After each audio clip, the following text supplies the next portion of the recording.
자, 오늘 갑자기 지금 경제 위기에 대한 기사들이 또 언론에 날립니다. 참 하루 맑았다 하루 어렵다 그러는데요.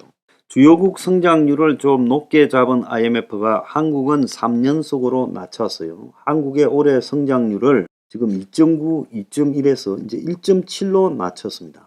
한국의 수출 부진, 부동산 고금리 여파가 심각하다. 심지어 이 세계 전망도 0.2%를 올리면서 한국은 낮췄다는 거예요.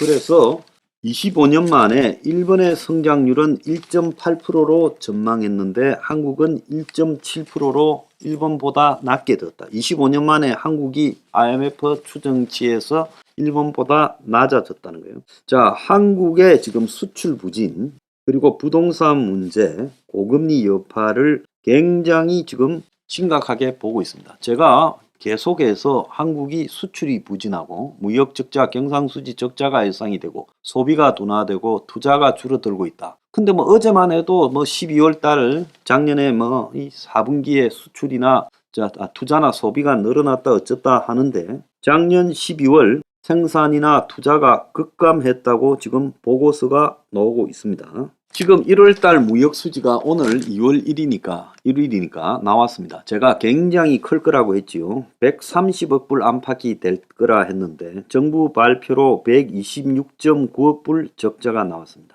11개월 연속 마이너스고요. 자, 1월 수출이 462억 7천 달러.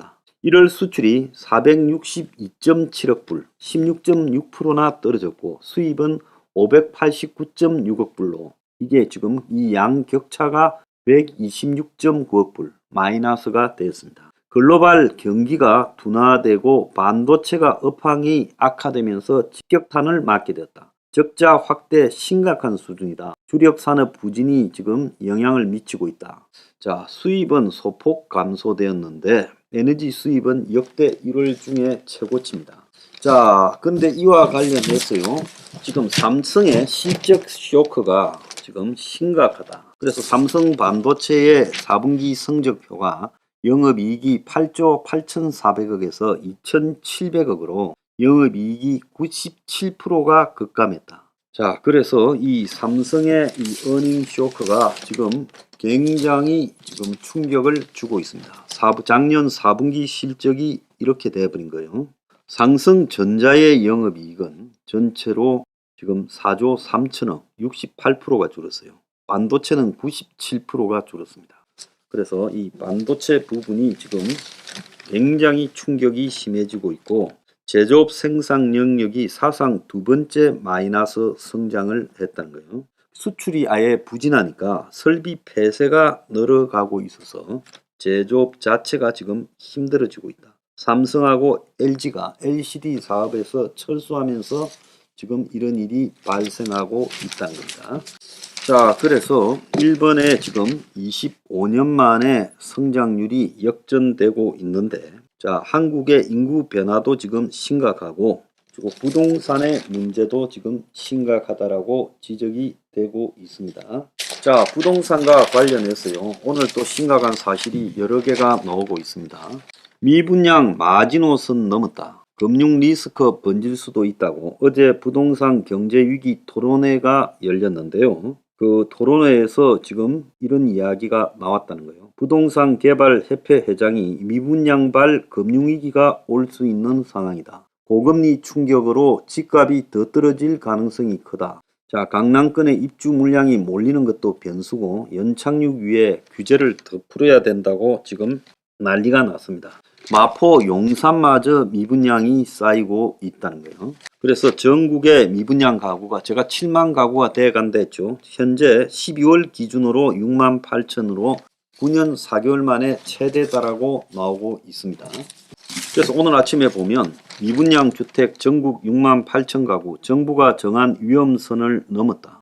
그래서 부동산 침체로 1년 만에 4배로 늘어났고 대구 등 지방의 전가세가 두드러지고 있고 정책 기준의 한계 라인인 6만 2천 가구를 훌쩍 넘어버렸고 주택업체는 정부에 매입 호소를 하고 있어. 그래서 지난번에 이제 미분양 주택을 LH가 매입해서 임대주택으로 한다 했지만 정부는 이제 직접 매입을 안 한다고 선을 그었다는 거예요. 자, 지방은 수도권보다 미분양이 14배가 늘어났고 대전은 75%, 충남은 69% 등 큰 폭으로 증가하고 있다. 그래서 심지어 3년 살아보고 분양할지 말지 결정해라는 것도 나오고 있고요. 수도권도 지금 침체가 가속되고 있다는 거예요. 오늘 아침에 보면 3년새 9억 뛴 헬리오시티가 8억이 떨어졌다. 그래서 L자형 집값 당분간 지속될 듯 억지 부양은 피해야 된다. 규제 완화 1.3 대책에도 집값 전세가 하락 기조는 여전하다. 2010년대처럼 하락돼 가지고 계속 내려갈 거다. 자, 거품이 빠져야 주택 가격이 반전이 가능하다. 경찰용 막을 대책이 필요하지만 빚내서 집사라식으로 선전해서는 안 된다. 지금 그런 이야기들이 나오고 있고요. 아예 대구는 미분양 초강수로 이 집을 더 이상 짓지 못한다고 지금 선언을 했다는 거예요. 대구에 13,500채가 미분양인데 올해 입주 예정도 36,000 가구라요. 그래서 신규 주택 승인을 전면 중단했다고 하고 있습니다. 그래서 미분양의 너비 한계 수위를 넘었어요. 올해 청약한 11개 단지 중에 8개가 미달이 되었고 지방 신규 물량 올해 8만 개나 남아있는데 아마 이런 것들도 대부분 미분양이 되어갈 거다. 업계는 정부 직접 매입이나 DSR 완화를 갖다가 요구하고 있고 정부는 그러려고 하다가 이제 정부가 사들일 수는 없다. 규제 풀어서 소화하겠다고 했습니다. 이 규제 푼다고 소화가 되겠습니까? 고금리 문제도 IMF가 지적했는데요. 주택담보금리 내렸다는데 기존 대출자들은 체감을 못하고 대출 이후 6개월 지나야 금리 인하가 체감이 되는데 신규 대출자만 즉시 낮아진 금리를 체감할 수 있다는 겁니다. 오늘 한 한국의 언론은 퍼펙트 스톰에 갇힌 한국 경제, 올해도 국내 경제 살얼음 예상, 시장의 변화에 맞는 정책 조합이 필요하다. 총체적 대응을 해야 될 상황이다라고 말을 하고 있습니다. 자, V자 반등이 예상됐지만은 살얼음을 세계 경제가 걷고 있고, 자, 그 속에서 다시 심각한 너프로 빠져버릴 가능성도 크다. 근데 여기서 지금 한국이 아주 지금 불안한 상황이다라고 말하고 있습니다. 심지어요, 경기가 얼어붙으니까 회사를 자신있게 그만뒀던 IT 쪽의 경력자조차도 취업이 되지 못하고 있다라는 이야기까지 나오고 있습니다. 자, 지금 하루는 맑았다가 하루는 흐렸다가 하지만 전체적으로는 비상 국면이다라는 걸 알아야 될 겁니다.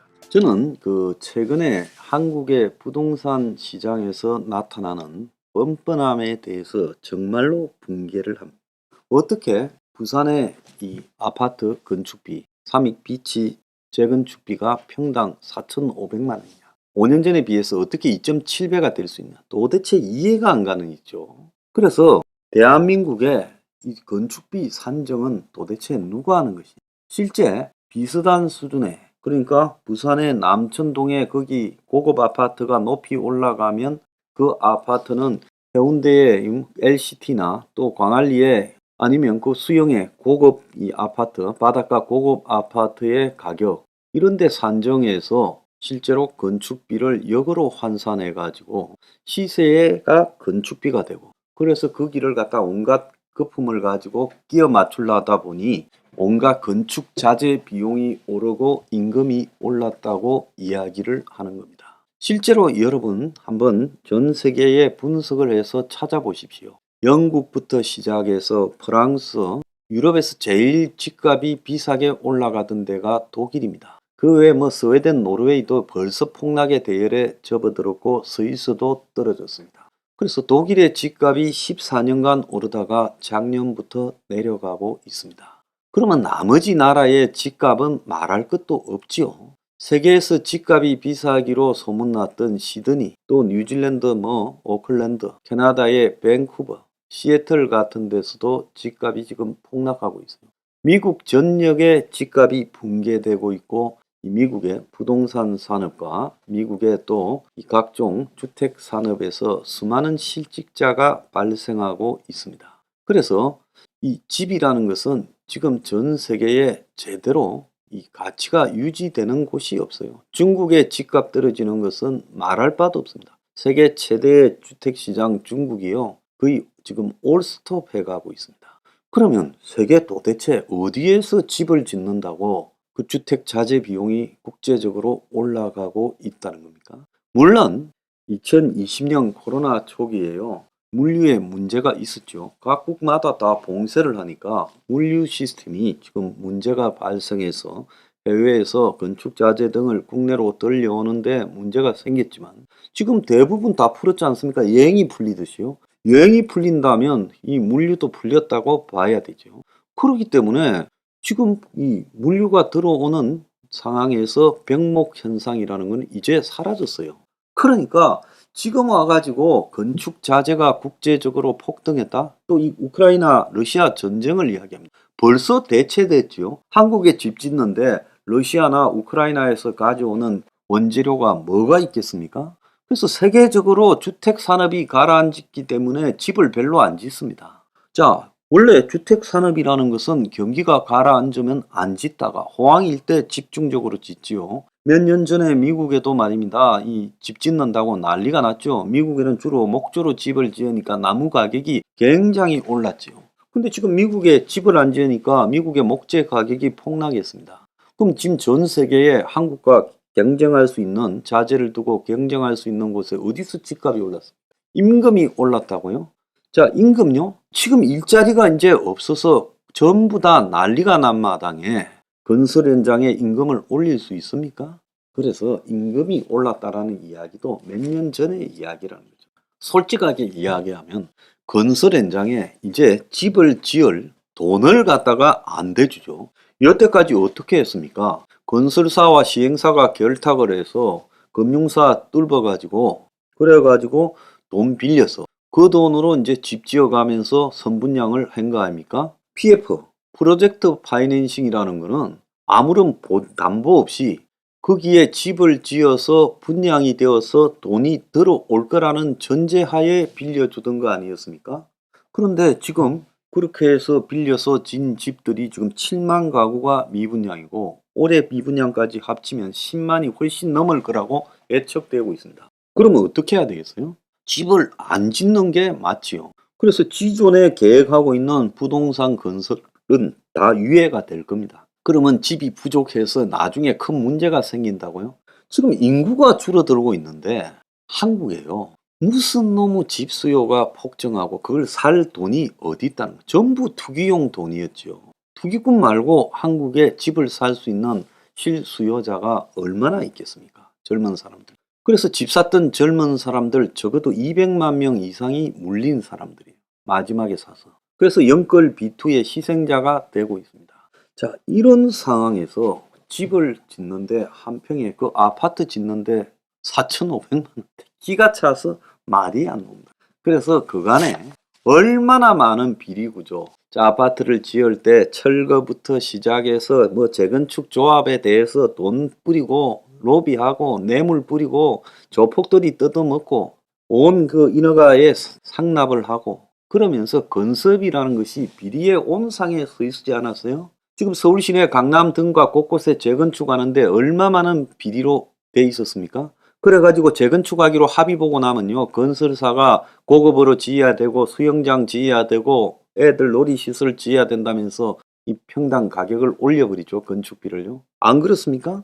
지금 삼익비치도 그런 데 당한 거 아니에요? 지금 압구정동 현대아파트 재건축한다면서 온갖 시비에 걸려 있잖아요. 그러니까 이 대한민국의 건설업은 그야말로 사기꾼 산업처럼 되어버린 겁니다. 근데 이런 것을 아무도 비판하지 않죠. 그러니까 온갖 거품이 난무하니까 거기에 붙박이 가구, 주방 가구, 또 화장실 가구 등을 납품하는 업체도 거품해서 가격 담합을 하고 건축 자재를 납품하는 것도 거품해서 하고 심지어 거기에 들어가는 노가다 파내고 레미콘이고 타워 크레인이고 그것도 또 민노총이나 이런 것들하고 결부되어져서 이 거품으로 비리를 저지르고 돈을 떴습니다. 그러니까 너가 도둑질 해먹으니까 이 판에 우리도 도둑질 좀 해먹자. 이게 지금 대한민국 건설 아파트 건설 현장에 보편화되어 있는 행태잖아요. 그리고 그 은행, 뭐 증권사, 보험회사, 캐피탈 이런 것들도 프로젝트 파이낸싱 해주면서 그런데 간부들, 브로커들이 엄청난 뒷돈을 받고 PF 해주지 않습니까? PF만 해주면 사업 끝난다고요. 뭐 무조건 계획만 세우고 PF만 받으면 돈 번다라고 생각하면서 PF에 엄청난 비용을 지출하고 있지 않습니까? 지금 PF 건설업에서 수십조 PF가 부도 날라한다. 나는 부도 나야 된다고 봅니다. 거기에서 돈 받아 먹었던 보험회사, 정권회사, 금융권 간부들요? 책임져야지요. 자, 건설사요? 그동안에 그러면 경기 좋을 때 아파트 팔아가지고 최소 1억 한 채당 1억 원의 비자금 조성한다는 이야기가 한간에 파다했는데 그때 조성했던 비자금이나 그런 비용은 다 어디 갔어요? 돈이 남을 때는요, 전부 그냥 비용을 갖다가 초과로 책정해서 뇌물 받고 비자금 받고 이러면서 다 빼돌리고 이제서 이제 거품이 꺼지니까 적자 난다. 자, 그러면 남을 때 빼돌린 거 가지고 메꿔야지. 왜 그걸 정부가 책임지고 LH가 책임지고 국민 세금으로 메꿉니까? 저는 건설업이 부도 날 건 나야 된다고 보고 있고요. 건설사, 시행사 다 내가 볼 때 이 비리들 조사하고 깜빵에 보내야 된다고 생각해요. 어려운데 그렇게 하면요, 뭐 더 어렵게 만든다요? 지금 솔직히 말하면 도와준다고 안 어려워질 것 같습니까? 전 세계 어느 나라에요? 건설업자들이 탐욕에서 막 지어가 비싼 가격으로 팔아먹으려다가 못 팔아먹는 게 발생했다고 그걸 정부가 사줍니까? 시세대로. 이게 말이 되는 이야기예요? 굴마들이 가격을 절반으로 낮추면 다 팔릴 거 아니에요? 절반 낮추면 다 팔린다고 봅니다. 100% 완판될 거예요. 절반으로 팔아도요, 나 손해보는 거 없다고 봅니다. 그래서 온갖 도둑질을 건설업에서 다 해먹고 솔직히 아파트 한 단지 지을 때 거기서 생기는 비리가 얼마나 많은 줄 압니까? 저도 건설업 알 만큼 아는 사람이에요. 이런 건설업 심지어 보세요. 땅은 놔두고 위에 아파트만 짓는데 토지 담보부 뭐 임대 아파트라고 하는 거예요. 거기에 월세가 40만 원에 무슨 뭐 한 30평짜리가요. 보증금이 3억 5천이라고 하지 않습니까? 거기에 건축비가요 1,700~800만 원이라고. 이 말이 되는 이야기라고 보십니까? 이 건설업 자체가 한국은 그야말로 총체적인 도둑질의 복마전이다. 그래서 대가를 치러야 된다는 겁니다. 건설업으로 해서요 한국이 금융 리스크가 온다면 와야 되는 거예요. 1997년에 IMF가 왜 왔습니까? 그때 대그룹과 그 부패한 정권과 그리고 금융권 간에 경계가 없이 뒷돈 찔러주고 돈 빌려서 막 써대다가 그래야 터지지 않았습니까? 그때 터질 수밖에 없었던 거예요. 자, 지금 또요. 그러면 그로부터 IMF로부터 25년이 26년이 지났는데 한국의 이 관행이 좋아져서 똑같아요. 그래서 또 터져야 된다 저는 보고 있습니다. 이걸 갖다가요 터지지 않게 하도록 그걸 갖다가 정부가 나서는 것은 이것은요 정경유착이라고 보고 있고 그건 현 정권이 표방하는 자유의 범주에도 벗어나는 일이다 이렇게 생각을 하고 있습니다. 그래서 이 온갖 비리와 부패의 복마전인 건설업은요 터져야 되고 거기에 PF도 터져야 되고 그래서 금융위기가 온다면 감수해야 되는 겁니다. 자, 이 건설업에 있어서 정부가 해야 될 일은요 부패 구조를 일수하는 겁니다. 알겠습니까? 자, 지금 그 한국의 경제에 대해서 IMF가 연일 우려를 표하는 부분에 대해서 심각하게 받아들여야 된다고 봅니다. 자, IMF는 2007년과 2022년을 비교해서 17개 나라의 DSR, 그러니까 국민의 소득 대비 총부채 상환 비율을 비교를 했어요. 벨기에, 프랑스, 스웨덴, 한국 네 나라가 지금 2007년보다 2022년에 급격히 증가했는데 자, 한국 경제에 대해서 지금 경보음을 잇따라 IMF가 주장합니다. 얼마 전에는 부동산 PF 부실을 IMF가 지적했고 이번에는 작년부터 2023년 성장 예상치를 4번 걸쳐서 낮춰서 1.5%라고 발표했고 거기에 이어 가계부채, 한국의 가계부채 문제를 지적을 했어요. 자, 성장률 부분에서도 이 G20 나라, 세계에서 좀 살만한 20개국 중에서 한국이 유일하게 성장 전망치가 4연속으로 전망을 할 때마다 내려갔어요.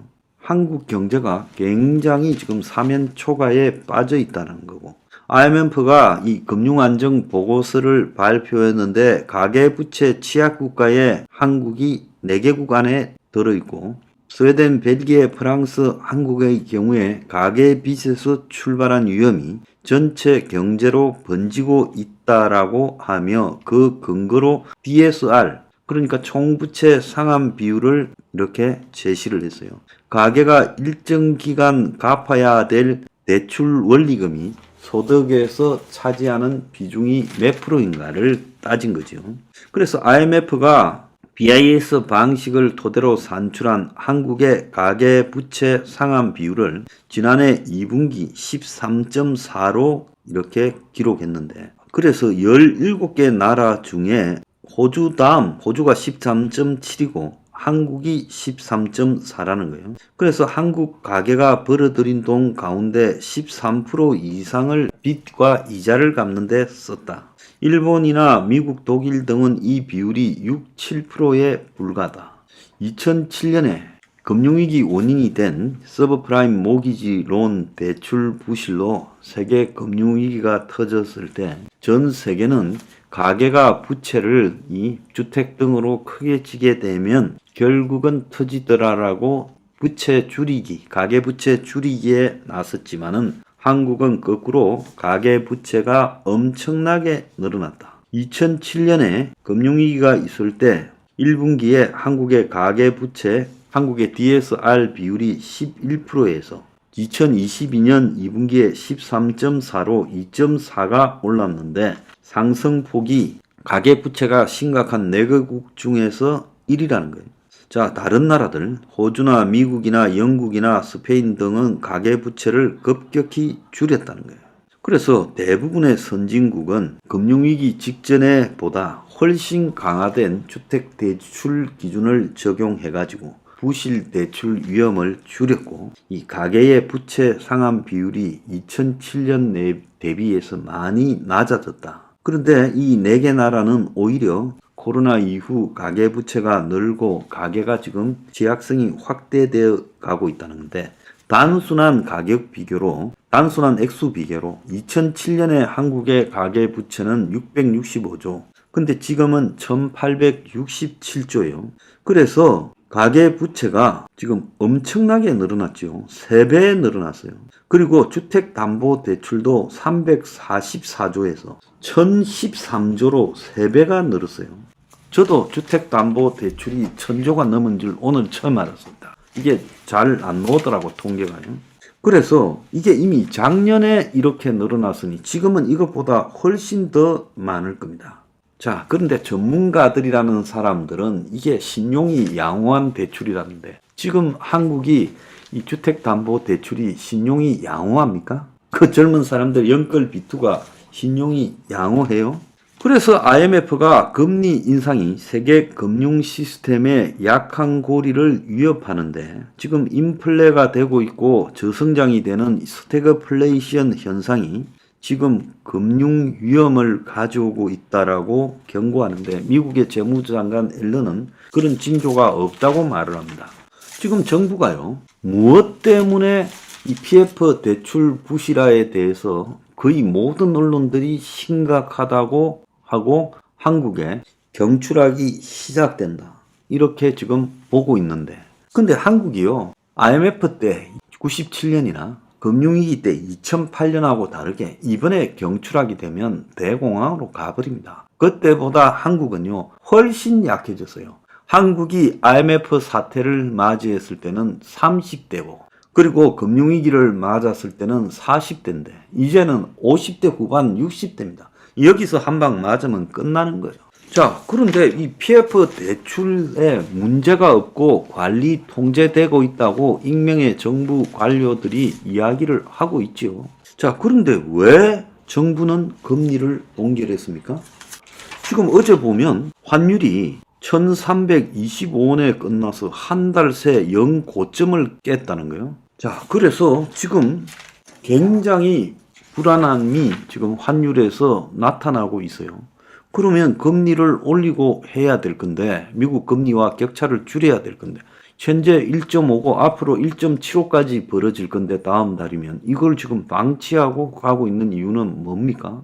결국은 PF 문제가 터질까봐 주택담보대출이 12조라니까 이거 터지고 그 다음에 PF 터질까봐 금리를 못 올리고 있는 거 아닙니까? 그 다음에 인위적으로 부동산에 대해서 규제 다 없애고 세금 낮춰주고 대출을 갖다가 완화해가 대출 규제도 없이 그 뭐 없는 젊은 애들도 5억씩 빌려준다고 집 사라고 하고 또 오늘 보면 예타 면제라고 해가지고 1,000억 이상 사업에 예비 타당성을 면제해 준다고 여야가 합의를 했어요. 이런 것들을 왜 합니까? 이런 이유의 근본적인 원인이 결국은 부동산 살리려고 하는 거 아니에요? 자, 그러면서 또 한편으로요. 어제 보면 원희룡이가 분노했다. 그래서 집값 띄우기가 의심이 되는 최근에 집값이 서울에서 뭐 다시 오르고 있다. 자, 그래가지고 계약이 이루어진 것처럼 하면서 나중에 설거머니 등재해놓고 계약 취소해버리는 일들이 그래서 시세를 조작해서 한 아파트에 지금 시세가 한 18억 하다가 14억으로 내려갔는데 다시 18억보다 높은 19억 최고점 찍혔다 하면 그때부터 그 아파트 시세는 19억이다.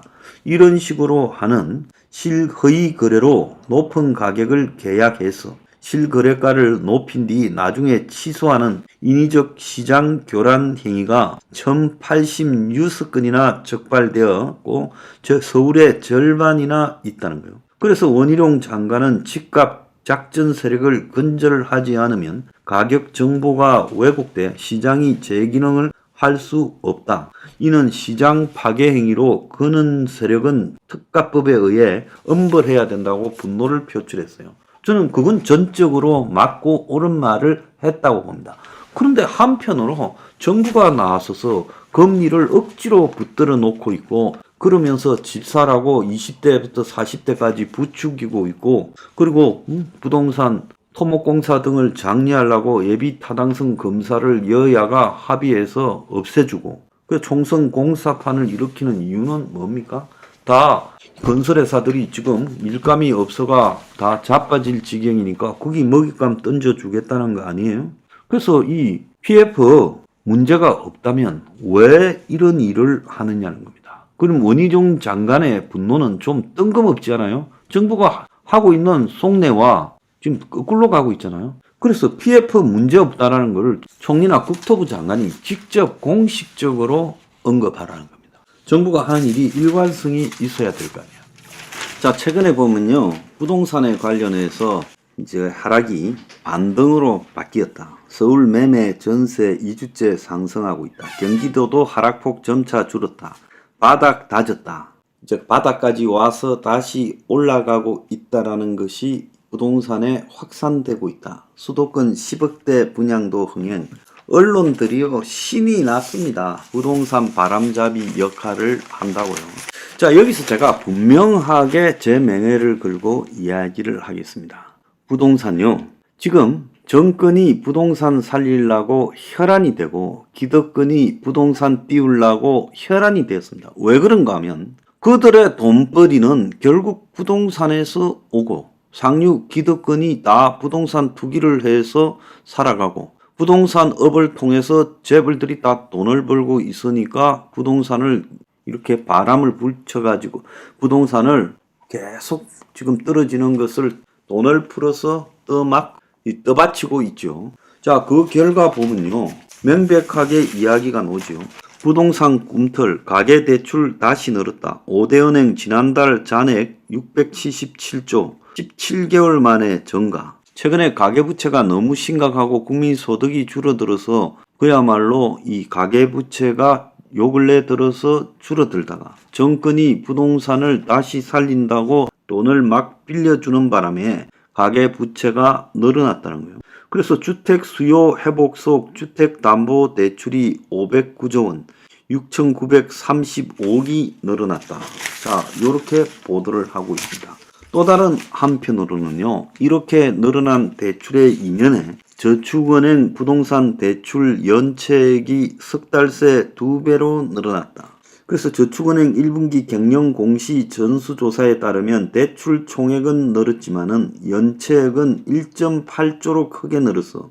부실 대비 충당금 늘려왔지만 늘어나는 연체 채권 상쇄를 못한다. 그래서 순이익도 적자 전환, 곤두박질 치고 있다. 당국이 지약차주 채무 조정에 나섰다. 자, 그래서요. 결국 대출이 늘어나지만 늘어난 대출 결과 취약한 저축은행, 좀 있으면 보험사, 증권사 등 캐피탈 등 차례대로 무너지는 사태가 벌어질 수 있다는 겁니다. 오늘 동아일보에 보면요. 올해 1월부터 4월까지 전국 아파트 전세 계약 47%가 역전세다라는 보도가 나왔어요. 자, 그래서 역전세라는 거는 전세 시세가 직전 전세 계약 때보다 떨어져서, 자, 그래서 내가 7억 주고 전세를 계약했으면 현재는 전세 시세가 5억밖에 안 해요. 그래서 다시 이제 전세를 재계약하거나 이제 나가야 되는데, 그러면 주인한테 이제 계약 기간이 끝났으니까 나가겠다. 전세금 내달라. 그런데 주인은 새로 들어오는 사람한테 5억밖에 받을 수 없으니까 2억을 구해야 돼요. 그 돈은 딴 데 또 투기가 돼 있겠죠. 자, 그렇게 해서 못 돌려주는 거나, 아니면 내가 5억에 이제 전세를 더 있겠다 하니 2억은 나한테 돌려줄 돈이 없죠. 이걸 역전세라고 하지 않습니까? 올해 계약된 전국 아파트 전세가 지금 절반이 역전세다. 6만 건 계약했는데 전세값이 하락한 게 3만 건이다. 집주인 내줄 돈이 막막하다. 세입자는 이사 못 간다. 지금 곳곳에 난리라는 거예요.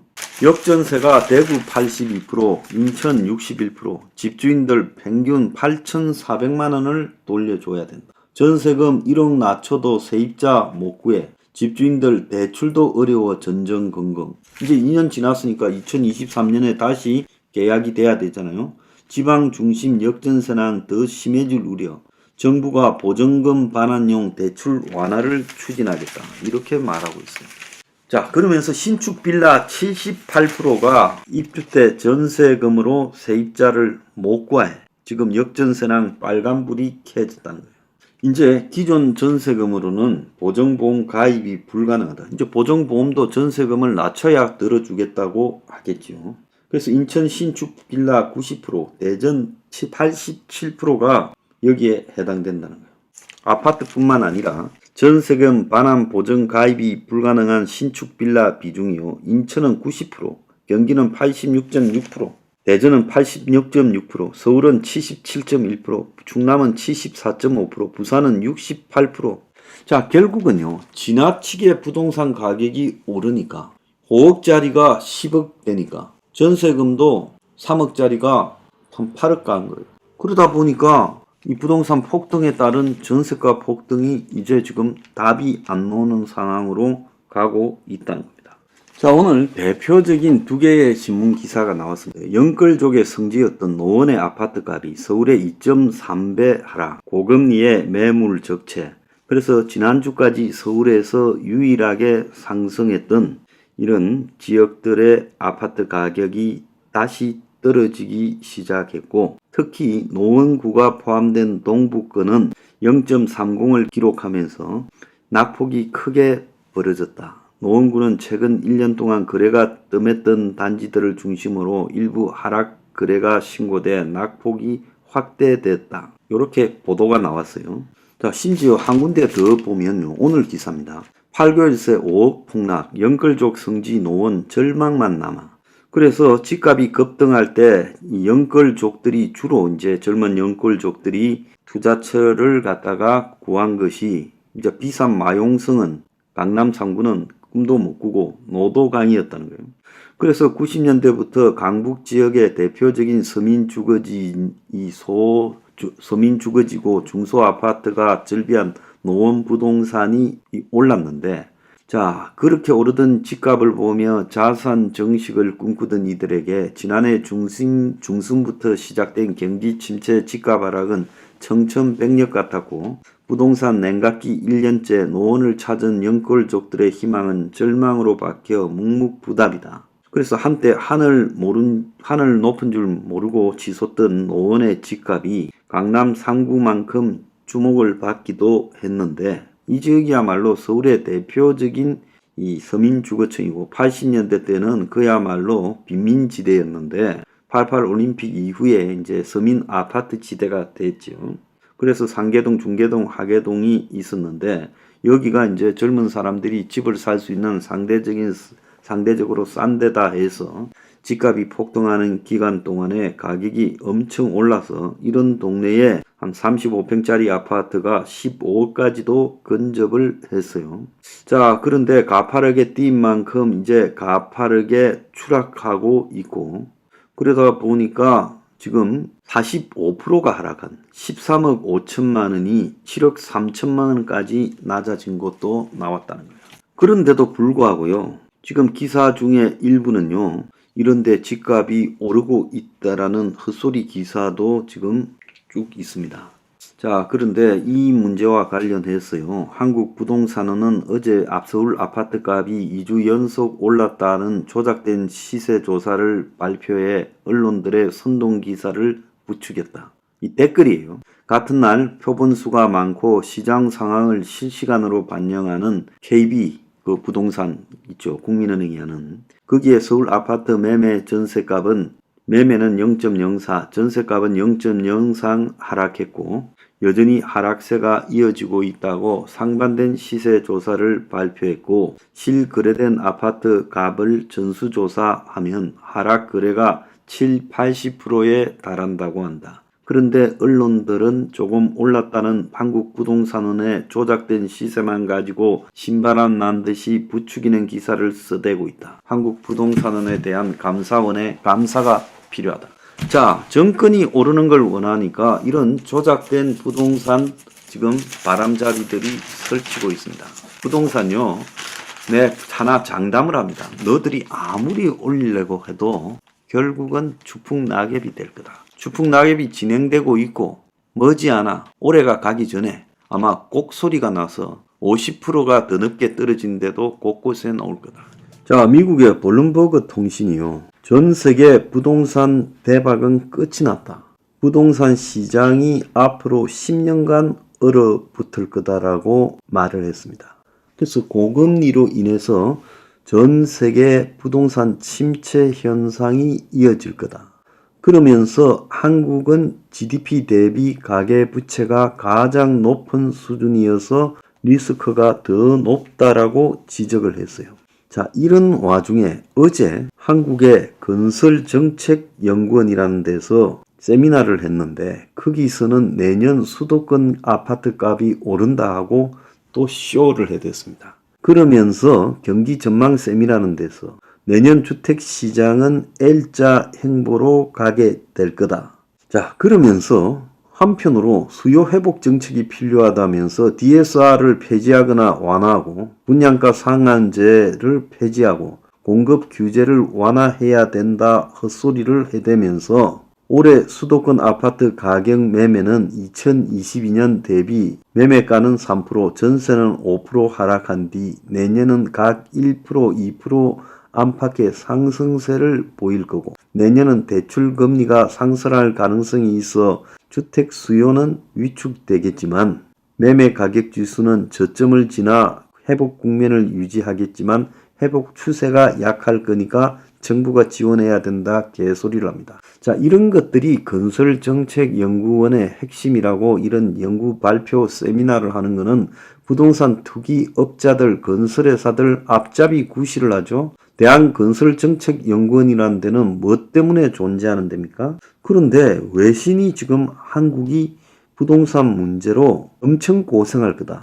국내 GDP 대비 가계부채가 너무 높은 수준이라서 리스크가 높다. 그러면서 세계적으로 10년간 부동산이 얼어붙겠지만 특히 한국 부동산에 대해서 특별한 경고를 했는데 아시아에서 한국은 집주인의 추락과 싸우고 있다. 고금리 장기화로 한국의 집주인들의 고통이 가중되고 있다. 한국의 전세 자금 1030조를 포함하면 한국은 GDP 대비 가계부채 비중이 157%로 선진국 중에서 압도적으로 높다. 그러니까 기존의 가계부채에다가 제가 이 사부에 하겠지만은 한국의 가계부채가 1876조라고 지금 난리 났다고 오늘 아침에 언론들이 시끄러웠죠. 거기에 전세 1030조까지 합치면 이 한국의 가계부채가 2900조가 넘습니다. 그래서 한국이 심각하다. 한국의 집주인들은 높은 전세금을 임대인에게 상환해주기가 어려운 상황이다. 그래서 이자율이 상승하면서 월세 대비 전세 매력이 떨어지고 임대인이 임차인으로부터 받을 수 있는 보증금의 규모가 줄어들고 있다라고 말을 하고 있어요. 지금 최근에 일어났던 깡통 전세 등을 언급하고 있는 거죠. 한국에서는 줍지인이 임대차 계약이 만료될 때 새로운 임차인으로부터 받는 보증금을 사용해 기존에 있는 사람한테 내주는데 금리 상승으로 한국의 집주인들이 보증금 상환 의무를 이행하기가 어려워지고 최근 만기가 도래하는 전세 계약은 집값과 전세 보증금이 사상 최고치를 기록할 때 체결되었기 때문에 임대인의 채무 불이행이 내년에도 계속될 거다. 이렇게 말을 했습니다.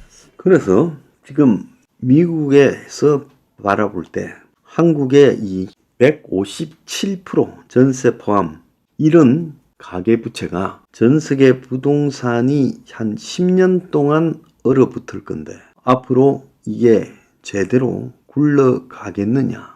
자, 한국에 대한 엄청난 우려를 하고 있어요. 자, 저는 개인적으로 블룸버그에 이런 언급이 없다 하더라도 지금 한국의 이 전체 경제가 꺼져가는 속에서 경제 위기, 자, 부동산 빼고 가계부채 빼더라도 한국 경제가 그야말로 독자적으로 제조업 등을 중심으로 지금 경쟁력을 가지고 있느냐, 상실해 가고 있다. 중국하고 지나치게 의존된 이 경제체제가 중국에 지금 몰락이 시작되면서 특히 내년에 집중적인 몰락이 예상되는데 그 속에서 한국이 입을 데미지가 본국인 중국보다도 더 클 수 있다라는 이야기도 나오고 있고 한국의 반도체가 최근에 좀 회복되고 있다지만 본질적으로 이제 반도체가 옛날 같은 상황은 없을 거다라는 이야기까지도 나오고 한국의 실제로 이 성장 동력 자체가 상당히 약해져서 경쟁력 있는 부분이 별로 없다라는 이야기까지도 나오고 있습니다. 그래서 한국이 IMF를 겪어도 그 직후 5년 동안에 한 7% 성장 등을 하면서 버텨왔고 또 2000년대에 들어서 성장 동력이 떨어져도 4, 5% 수준을 유지해왔고 2010년대 넘어서면서 3%대로 떨어지기 시작하다가 최근에 이제 1%대로 떨어지고 있어요. 어떻게 보면 마이너스 성장도 가능한 단계까지 왔어요. 그래서 한국 경제가 이 피크를 지나서 일본에서도 얼마 전에 그 이야기가 나오지 않았습니까? 한국이 중국하고 이 부동산 문제, 인구 구조 속에서 그야말로 이 완전히 쇠퇴하고 있다. 근데 여기에 이제 하나 더 보태야 될 게 있죠. 외국 사람들은 모르는 한국 정치가 한국 경제를 거의 갉아먹고 있다라는 부분에 대해서는 외국 사람들은 우리만큼 여기지 않고 그 심각성을 여기지 않고 어느 나라든 정치가 경제에 뭐 저해 요인이 되지 이런 정도로 생각할 거예요. 한국은 이 정치가 한마디로 경제 발전을 가로막고 있다는 게 내 생각이에요. 그래서 이 여야를 막론하고 파퓰리즘적인 정책들, 엑스포 유치부터 시작해서 답비 고속철 국가의 예산 상당수가 그야말로 비효율적인데 투입되고 있어요. 그래서 기업하기가 아주 더러운 나라가 되어가고 있고 말로는 자본주의고 또 밀턴 프리드먼을 갖다가 존경한다 하지만 실질적으로는 자본주의적 요소가 아니라 그야말로 대중의 선동을 통해서 기업들을 다스리고 있는 나라고 은행도 지금 마찬가지잖아요. 그래서 어떻게 보면 혁명 21이 반기업적이라 하지만 제가 볼 때 한국에는 국민의힘이나 민주당 같은 이런 기성 정당들이 가장 반기업적이다라고 저는 보고 있습니다. 그래서 이들은 이 자유시장의 의미를 편리한 대로 갖다 붙이고 있어요. 자, 그래서 지금 부동산발 경제 위기가 한국에 도래하고 있다라는 부분에 대해서 현 정권이나 민주당도 모르는 것 같아요. 그러니까 이 와중에 노후 신도시 개발 특별법이니 더 나아가서 새로운 택지 제공이니 노후 도심 개발이니 이 쌍방이 딱 하나 죽이 맞는 게 부동산을 계속 개발시키고 거기에 규제를 완화시키고 용적률 청구 제한을 완화시켜서 점수를 따먹자고 하는 데는 이재명이나 윤석열이나 민주당이나 국민의힘이나 딱 이견이 없이 일치해 가고 있어요. 그런데 문제는 뭔가 하면 이런 식으로 부동산 개발을 통해서 계속 투기 세력과 한국의 썩어 빠진 기득 상류층들의 비위를 맞춰주고 또 그들이 만들어 놓은 가짜 신화 부동산 개발로 니도 부자가 될 수 있고 돈 벌 수 있다라고 국민 대중들의 정신을 썩게 만들고 있지 않습니까? 나라의 경제도 썩어 문드러지게 만들고 있죠. 국가의 돈이 전부 부동산으로 쏠려가고 기업으로 가지 않아요. 그리고 국가에서 가장 돈 잘 버는 사업이 부동산이 되어버렸어요. 그래서 상류층부터 중산층까지 부동산의 혈안이 되어서 살고 있는 게 대한민국이에요. 자, 이런 나라에서 이제 부동산의 보복과 반격이 이제 시작하면서 부동산발 경제 위기, 부동산발 금융 위기가 부동산 PF 브릿지론에서부터 시작해서 그야말로 부동산 가격 하락이 한국의 금융 위기를 가져오려고 지금 하잖아요. 그래서 정권도 그걸 막겠다고 지금 혈안이 돼 있다는 거 여러분 다 알잖아요. 그러니까 정권이 막는 힘이 떨어져 버리면 한국도 10년 부동산이 얼어붙을 수 있다는 거. 한국에 10년 동안 부동산이 얼어붙으면 어떻게 되겠어요? 자, 그런데 지금 그 조짐이 시작되고 있는데 여기에 한동훈이니 원희룡이니 메가시티니 신도시 재개발이니 온갖 이런 쇼가 무슨 의미가 있겠냐는 거예요.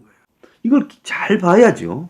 지금 부동산 붕괴를 막을 수 있겠냐는 겁니다. 지금 금융이 이상해지고 있잖아요. 사부에 이야기하겠지만 부채가 이상해지고 있잖아요.